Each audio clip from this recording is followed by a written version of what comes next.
మీ business ఏదైనా మీ ఊర్లో promotion చేయాలంటే అది సుమన్ టీవీతోనే సాధ్యం. ఇప్పుడే సంప్రదించండి. ఈరోజు ఉదయం ఒక విషాదకరమైనటువంటి వార్త విన్నాం. ఈనాడు గ్రూపు అధినేత శ్రీ రామోజీరావు గారు ఈరోజు వేకువజామున దివంగతులైనారని తెలిసి చాలా విచారించడం జరిగింది. రామోజీరావు గారు గుడివాడ దగ్గర, కృష్ణా జిల్లా గుడివాడ దగ్గర 1936లో జన్మించారు. చెరుకూరి రామయ్య వారి అసలు పేరు. రామోజీరావుగా ప్రసిద్ధులయ్యారు. పద్మభూషణ్ బిరుదు పొందారు. అనేక సంస్థలు స్థాపించి వాటిని సమర్థవంతంగా నిర్వహించి ఆంధ్రదేశమే కాదు భారతదేశమే కాదు ప్రపంచ ప్రఖ్యాతులైనటువంటి ఘనత తెలుగు బిడ్డ రామోజీరావుకి దక్కింది. ఆయన ఏ సంస్థ స్థాపించినా దాన్ని సమర్థవంతంగా ఒక విశ్వసనీయమైనటువంటి సంస్థగా తీర్చిదిద్దడంలో ఆయనదైనటువంటి బాణి అందరూ కూడా మెచ్చుకునేటట్లుగా ఉండేది. ఈనాడు గ్రూప్ సంస్థలు కానివ్వండి, ప్రియా పచ్చళ్ళు కానివ్వండి, మార్గదర్శి కానివ్వండి, ఏదైనా సరే ఆయనదైనటువంటి ముద్ర దానిలో ప్రతిఫలిస్తూ ఉండేది. ఒక సృజనాత్మకత, విశ్వసనీయత ఆయన స్థాపించిన ప్రతి సంస్థలోనూ ఆయన పాదుగొల్పారు. అందుకే ఆయన భారతదేశం అంతటా కూడా ఒక ప్రఖ్యాతిగాంచినటువంటి ఏ రాజకీయ పార్టీకి అనుబంధం కాకపోయినా ఆయన తన స్వయం సిద్ధంగానే అనేక అవార్డులు, రివార్డులు అందుకున్నారు. వారి మృతి మన ఆంధ్రప్రదేశ్కి తీరని లోటు. ఆయన మార్గం మనకందరికీ అనుసరణీయం. వారికి స్మృతికి నివాళులు అర్పిస్తూ వారి కుటుంబానికి మా ప్రగాఢమైనటువంటి సానుభూతిని తెలియజేస్తున్నాను. ఎన్నో సంస్థలకు అధిపతి అయిన రామోజీరావు గారు ఈరోజు పరమపదించడం చాలా విచారకరమైన విషయం. జాతస్య మరణం ధ్రువం అన్నట్లు ఏదో ఒకరోజు ఈ భూమి మీద నుంచి వెళ్ళిపోక తప్పదు. అది భౌతిక దేహం మాత్రమే వెళ్తుంది. ఎందుకంటే ఆయన ఆత్మ ఇక్కడే సంచరిస్తూనే ఉంటుంది. ఖచ్చితంగా ఇన్ని సంస్థలలో వర్క్ చేసే ఉద్యోగులు కానీ, కుటుంబ సభ్యులు కానీ ఆయన సిద్ధాంతాలకు సహకరిస్తూ చాలా చక్కగా వర్క్ చేశారు. ఎంతోమందికి పని ఇప్పించారు, ఉద్యోగాలు ఇప్పించారు, ఎంతో మందికి జీవితాలని మలిచారు. ఒక శిల్పిలాగా మలిచారు. ఎంతో ఆయన ఒక వ్యక్తి కాదు, ఒక శక్తి. అద్భుతంగా ఆయన ముందుకు వెళ్ళారు. ప్రతి దానిలో కూడా ఆయన చేసిన వ్యాపారాల్లో వైవిధ్యం ఉండేది. అందరూ చేసే వ్యాపారాలు చేయలేదు, అలాగే వాళ్ళ కుటుంబ సభ్యులతో కూడా చేయించలేదు. కళానికేతనాన్ని కానీ, మార్గదర్శన్ కానీ పేర్లు పెట్టారు. అంటే ఆయనలో ఉన్న మార్గదర్శి అన్న దాంట్లోనే తెలుస్తోంది. అట్లాగే మహిళల పట్ల ఎంతో ఔన్నత్యంతో ఉండి తన ఎడిటోరియల్స్ ద్వారా, తన వ్యాసాల ద్వారా, ఈనాడు ద్వారా ఎంతో అద్భుతంగా తీర్చిదిద్దారు అందరినీ, మహిళల్ని. అలాగే ఎన్నో వ్యాపారాలు ఆయన పెట్టి ప్రపంచవ్యాప్తంగా అద్భుతమైన గుర్తింపు తీసుకుని వచ్చిన రామోజీ ఫిల్మ్ సిటీ నిర్మాణమే మనకి తార్కాణం. ఈరోజు కూడా ఎవరో దాన్ని బీట్ చేయలేకపోయారు. ఎంతో అద్భుతమైన జీవితం జీవిస్తూ కూడా నిరాడంబరంగా ఉంటూ ఒక మౌన యోగిలాగా ఉండేవారు. ఆయన మాటలు ఎప్పుడూ చెప్పేవారు కాదు, మాటలు చెప్పి చేసేవారు కాదు, పనులు ముందు చేసి చూపించేవారు ఆయన. అలాగే ఆయన జీవితం ఏమీ పూలబాట కాదు.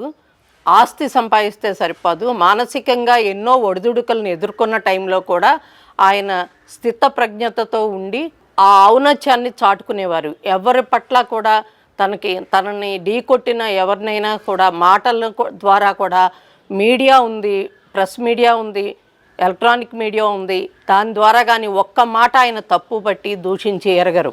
మహోన్నత వ్యక్తి.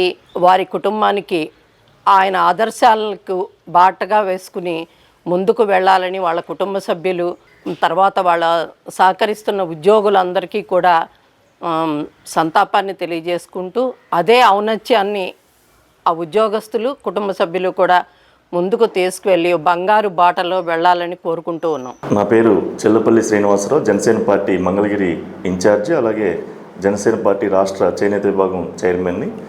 ఈ రోజున ఏదైతే పత్రికా రంగంలో ఒక వినూత్న అధ్యాయాన్ని, ఆయన ఒరవడిని సృష్టించినటువంటి వ్యక్తి శ్రీ రామోజీరావు గారు ఈ రోజున అస్తమించడం జరిగింది. వారికి మా జనసేన పార్టీ తరఫున ప్రగాఢ సానుభూతి తెలియజేస్తూ ఉన్నాం, ప్రగాఢ సంతాపం తెలియజేస్తూ ఉన్నాం. అలాగే ఒక సొసైటీ జరిగే అన్యాయాలు అక్రమాలకి ప్రజల గొంతుకై ఒక ప్రజల తరపున నిజాలు నిర్భయంగా బయటపెట్టినటువంటి పత్రిక ఈనాడు పత్రికని స్థాపించి ఆయన ఎన్నెన్నో ఒరవలు సృష్టించి రకరకాల ఇబ్బందులు ఎదుర్కొని ఆయన ఒక మాలాంటి యువతరం రాజకీయ నాయకులకి అలాగే యువతకి ఒక స్ఫూర్తిదాయకంగా ఆయన చాలా హార్డ్ వర్క్ చేసిన వ్యక్తి శ్రీ రామోజీరావు గారు. నిజంగా అలాంటి వ్యక్తి ఈ రోజున ఇంత విజయ సంబరాలు ఏదైతే ఆంధ్రప్రదేశ్ అభివృద్ధి కోసం తప్పించిపోయినటువంటి వ్యక్తి శ్రీ రామోజీరావు గారు ఈ రోజున ఒక అభివృద్ధికి పునాది పడేటువంటి ఈ రోజున ఆయన మన మధ్య లేకపోవటం నిజంగా చాలా బాధాకరం. వారికి ప్రత్యేకంగా మా జనసేన పార్టీ తరఫున అలాగే ఆంధ్ర రాష్ట్ర జనసేన పార్టీ కార్యకర్తల తరఫున అలాగే ప్రజల తరఫున ప్రగాఢ సంతాపం తెలియజేస్తాను. నా పేరు గాదె లక్ష్మారెడ్డి, నిడమర్రు మాజీ ప్రెసిడెంట్. ఈరోజు తెల్లవారుజామున రామోజీరావు గారు మరణించిన సందర్భంగా వారికి ప్రత్యేకమైన శ్రద్ధాంజలి ఘటించుతూ ఆయన చేసిన ప్రజా సేవ కొనియాడుతూ మేమందరం కూడాను శ్రద్ధాంజలి ఘటించున్నాము. నా పేరు చాగంటిపాటి పూర్ణచంద్రరావు, గుంటూరు పార్లమెంట్ బీసీసీఎల్ ఉపాధ్యక్షుడిని. ఈనాడు అధినేత రామోజీరావు గారు తెల్లవారుజామున చనిపోవడం చాలా దురదృష్టకరం. తెలుగుదేశం పార్టీకి ఎంతో సేవ చేశారు. ఆ మహానుభావుడు ఎంతోమందికి జీవనోపాధి కల్పించాడు. అలాంటి వ్యక్తి చనిపోవడం మాకు చాలా బాధాకరం ఉంది. వాళ్ళ కుటుంబానికి నా ప్రగాఢ సానుభూతి తెలియజేస్తున్నాను. ఈ తెల్లవారుజామున ఈనాడు గ్రూప్ సంస్థల అధినేత, భారతదేశం గర్వించదగ్గ వ్యక్తి, పద్మవిభూషణుడు, అనేక లక్షల మందికి ఉపాధి కల్పించిన మహోన్నత వ్యక్తి మరణించడం చాలా బాధాకరమైన విషయం. స్వర్గీయ రామోజీరావు గారికి తెలుగుదేశం పార్టీ గుంటూరు జిల్లా ప్రధాన కార్యదర్శి పోతినేని శ్రీనివాసరావును నేను వారి కుటుంబ సభ్యులకు నా సంతాపాన్ని తెలియజేస్తున్నాను. వారి మృతి చాలా బాధాకరమైన విషయం. రాష్ట్రంలో ఈనాడు గ్రూప్ సంస్థలతో పాటుగా అనేక వ్యాపార అభివృద్ధి సంక్షేమ కార్యక్రమాలను అమలు చేసిన గొప్ప వ్యక్తి రామోజీరావు గారు. అటువంటి వారి మరణం ఈరోజు తీరని లోటు. పద్మవిభూషణ్ రామోజీరావు గారికి భారత ప్రభుత్వం భారతరత్న బిరుదు ప్రసాదించాలని చెప్పి కూడా నేను నా తరపున డిమాండ్ చేస్తున్నాను. ఎందుకంటే తన జీవితం మొత్తం కూడా భారతదేశంలో సమాజ సేవకు, సమాజంలో చెడును తొలగించి మంచిని వ్యాప్తి చేసిన వ్యక్తి. తుఫాన్లు వచ్చినప్పుడు కానీ విపత్కర పరిస్థితుల్లో అన్ని విధాలుగా రాష్ట్రాన్ని, రాష్ట్ర ప్రజలను ఆదుకున్న వ్యక్తి రామోజీరావు గారు. అటువంటి వ్యక్తికి భారతరత్న ఇవ్వటం సముచితం. కాబట్టి వారికి భారతరత్న ఇవ్వాలని చెప్పి నేను డిమాండ్ చేస్తున్నాను. మరొకసారి వారి మృతికి నా తీవ్ర సంతాపాన్ని తెలియజేస్తూ సెలవు తీసుకున్నాను. నా పేరు లంకా శివరాంప్రసాద్. 1986 నుంచి కూడా మంగళగిరిలో న్యాయవాదిగా ప్రాక్టీస్ చేస్తున్నాను. ఈరోజు రాష్ట్రంలో ఒక శిఖరం లాంటి వ్యక్తి రామోజీరావు గారు మరణించడం అనేది రాష్ట్రానికి తెరలోటు. పాత్రికేయ రంగంలో, మీడియా రంగంలో ఆయనదంటూ తెలుగునాట చెరగని ముద్ర. 1936లో జన్మించినటువంటి రామోజీరావు గారు 1962లో, అంటే ఖచ్చితంగా 30 సంవత్సరాల వయసు, 3 పదుల వయసు కూడా ఎన్నుకుండానే 1962లోనే ఈనాడు మన మార్గదర్శి సంస్థను స్థాపించి దీన్ని ఇప్పుడు కొన్ని వేల కోట్ల టర్నోవర్ తోటి రాష్ట్రంలోనే అతిపెద్ద చిట్ ఫండ్ కంపెనీగా రూపుదిద్దారు. కాలాంతరంలో ఆయన ఈ 74లో మళ్ళీ ఈ ఈనాడు సంస్థను స్థాపించి ఈనాడు పత్రిక అనేది అంతకుముందు పేపర్ చదవటం అనేది ఒక టౌన్లోనో మాత్రమే ఉండేది. ఈ పేపర్ అనేది, దినపత్రిక అనేది ప్రతి గడపలోనూ ఒక దినసరి భాగ్యంగా చేసినటువంటి వ్యక్తి రామోజీరావు గారు. అంతటి మహోన్నతమైన వ్యక్తి. గ్రామ స్థాయి నుండి పద్మవిభూషణ్ పురస్కారం అందుకునే స్థాయికి దిగినటువంటి రామోజీరావు గారు ఈ రోజున మరణించడం అనేది తెలుగు జాతి యావత్తుకు కూడా తీరని నష్టం. ఆయన లేని లోటు అంతగా పూడ్చగలగటం అనేది చాలా సాధారణ విషయమే కాదు.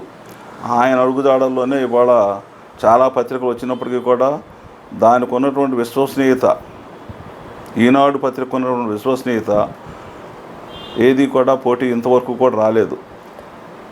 అనేక కుట్ల ప్రయత్నాలు చేశారు. రామోజీరావు గారు స్థాపించినటువంటి ఈనాడును కానీ మార్గదర్శిని కానీ దెబ్బతీయాలని చెప్పేసి రాజకీయంగా సపోర్ట్ చేయట్లేదు అనేటువంటి కారణాలతోటి కొంతమంది రాజకీయ నాయకులు పార్టీలు పనిగట్టుకొని లేనిపోయిన కేసులు ఇరికించినప్పటికీ కూడా ఆయన ఎక్కడా చెక్కు చెదరని ధైర్యంతో వాటినన్నింటిని కూడా ఎదుర్కొన్నారు. ఇంతవరకు కూడా ఎక్కడా కూడా రామోజీరావు గారు చేసినటువంటి కార్యక్రమాలు ఎక్కడా కూడా తప్పున్నదని చెప్పేసి ఎటువంటి రుజువులు కాలేదు. అటువంటి వ్యక్తి ఈ రోజున లేకపోవటం చాలా విచారించదగ్గ విషయం. ఆయన ఆత్మకు నివాళులు అర్పించుకోండి.